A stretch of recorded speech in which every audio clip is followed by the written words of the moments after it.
নমস্কাৰ বন্ধু বান্ধৱীসকল আগন্তুক হ'বলগীয়া এডিআৰই আৰু আসাম পুলিচৰ এক্সামৰ বাবে খুবেই গুৰুত্বপূৰ্ণ 10টা জিকে কুৱেশ্যন লৈ আহিছোঁ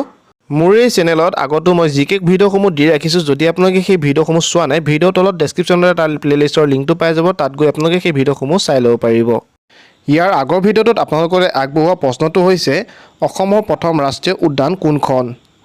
এই অপশ্যনসমূহৰ ভিতৰত শুদ্ধটো হৈছে option number B Kaziranga national park অসমৰ প্ৰথম ৰাষ্ট্ৰীয় উদ্যান হৈছে কাজিৰঙা ৰাষ্ট্ৰীয় উদ্যান আহক আজি আমাৰ ভিডিঅ'টোলৈ আগবাঢ়ো আজি আমাৰ প্ৰথমটো প্ৰশ্ন হৈছে ভাৰতত কোনখন ৰাজ্যত সৰ্বাধিক সংখ্যক জনজাতি আছে ইয়াৰ অপশ্যনসমূহ হৈছে মধ্য প্ৰদেশ উত্তৰ প্ৰদেশ ছত্তীশগড় আৰু উত্তৰাখণ্ড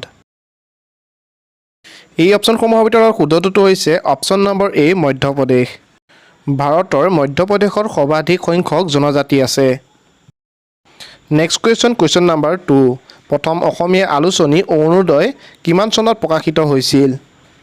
ইয়াৰ অপশ্যনসমূহ হৈছে 1858 1860 1846 আৰু 1864 এই অপশ্যনসমূহৰ ভিতৰত শুদ্ধটো হৈছে অপশ্যন নম্বৰ চি 1846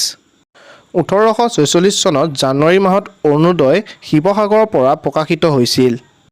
আৰু নাথান ব্ৰাইন ইয়াৰ প্ৰথম সম্পাদক আছিল next question number 3 Vande Mataram কোনটো ভাৰতীয় আন্দোলনৰ শীৰ্ষ গীত আছিল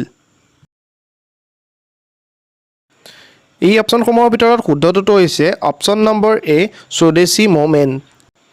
বন্দে মাতৰম স্বদেশী ভাৰত আন্দোলনৰ শীৰ্ষ গীত আছিল নেক্সট কুৱেশ্যন নম্বৰ 4 শিক্ষাৰ অধিকাৰ মৌলিক অধিকাৰ কেতিয়া হৈছিল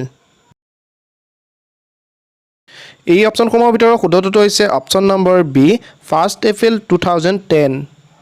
শিক্ষা অধিকাৰ মৌলিক অধিকাৰ 1 এপ্ৰিল 2010 চনত হৈছিল নেক্সট কুৱেশ্যন নম্বৰ 5 অসমৰ ৰাজ্যিক বৃক্ষ কি ইয়াৰ অপশ্যনসমূহ হৈছে শাল চন্দন তিতাচেপা আৰু হুলুং গছ এই অপশ্যনসমূহৰ ভিতৰত শুদ্ধটো হৈছে অপশ্যন নম্বৰ ডি হুলুং গছ মনত ৰাখিব অসম চৰকাৰে 2003 চনৰ 4 এপ্ৰিলত হুলুং গছক ৰাজ্যিক বৃক্ষ হিচাপে স্বীকৃতি প্ৰদান কৰিছিল আৰু যদিহে আপুনি মোৰ এই ভিডিঅ'টো ইমানখিনিলৈকে চাই আছে তেনেহ'লে ভিডিঅ'টো এটা লাইক কৰি প্ৰতিদিনে এনে ধৰণৰ জিকে প্ৰশ্নসমূহ পাবলৈ চেনেলটো ছাবস্ক্ৰাইব কৰি ৰাখিব নেক্সট কুৱেশ্যন নম্বৰ 6 আন্তৰ্জাতিক ন্যায়ালয় ক'ত অৱস্থিত ইয়াৰ অপশ্যনসমূহ হৈছে জেনেভা হেগ নেপাল আৰু মস্কো ইয়াৰ ভিতৰত শুদ্ধটো হৈছে অপশ্যন নম্বৰ বি হেগ আন্তৰ্জাতিক ন্যায়ালয় হেগত অৱস্থিত তাৰ পাছৰ প্ৰশ্নটো হৈছে ইউক্ৰেইনৰ ৰাজধানী কি হয় এই অপশ্যনসমূহৰ ভিতৰত শুদ্ধটো হৈছে অপশ্যন নম্বৰ বি কেভ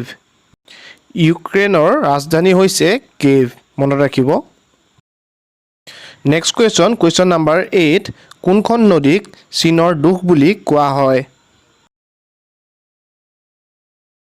এই অপশ্যনসমূহৰ ভিতৰত শুদ্ধটো হৈছে অপশ্যন নম্বৰ বি হুৱাংহু নদীক চীনৰ দুখ বুলি কোৱা হয় আৰু এই হুৱাংহু নদীক হালধীয়া নদী বুলিও কোৱা হয় নেক্সট কুৱেশ্যন নম্বৰ 9 ভাৰতৰ জাতীয় কংগ্ৰেছৰ প্ৰথম অধিৱেশনত কোনে সভাপতিত্ব কৰিছিল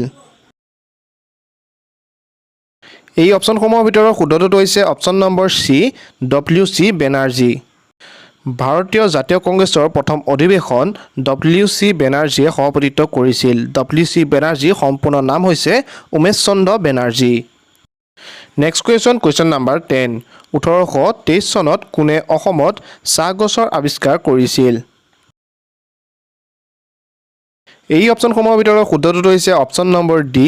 ৰবাৰ্ট বুছ 1823 চনত ৰবাৰ্ট বুছে অসমৰ চাহ গছৰ আৱিষ্কাৰ কৰিছিল আজি আপোনালোকলৈ আগবঢ়োৱা 11 নম্বৰ প্ৰশ্নটো হৈছে আটাইতকৈ কঠিন প্ৰাকৃতিক পদাৰ্থটো হ'ল ইয়াৰ অপশ্যনসমূহ হৈছে তাম হীৰা লো আৰু গ্ৰেফাইট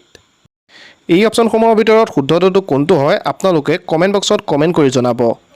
মোৰ আজি এই ভিডিঅ'টো ইমানখিনি আছিলে যদি ভিডিঅ'টো চাই ভাল পালে ভিডিঅ'টো এটা লাইক কৰি বন্ধু বান্ধৱীসকলৰ মাজতো ভিডিঅ'টো শ্বেয়াৰ কৰি দিব আৰু যদিহে প্ৰথমবাৰৰ বাবে মোৰ চেনেলত আহিছে এনে ধৰণৰ ভিডিঅ'সমূহ যদি আগলৈ চাই থাকিব বিচাৰে তেনেহ'লে চেনেলটো ছাবস্ক্ৰাইব কৰি কাষত থকা বেল আইকনটো প্ৰেছ কৰি ৰাখিব আজিলৈ মই ৰাজাই বিদায় লৈছোঁ পুনৰ লগ পাম নতুন এটা ভিডিঅ'ত ধন্যবাদ জয় আই অসম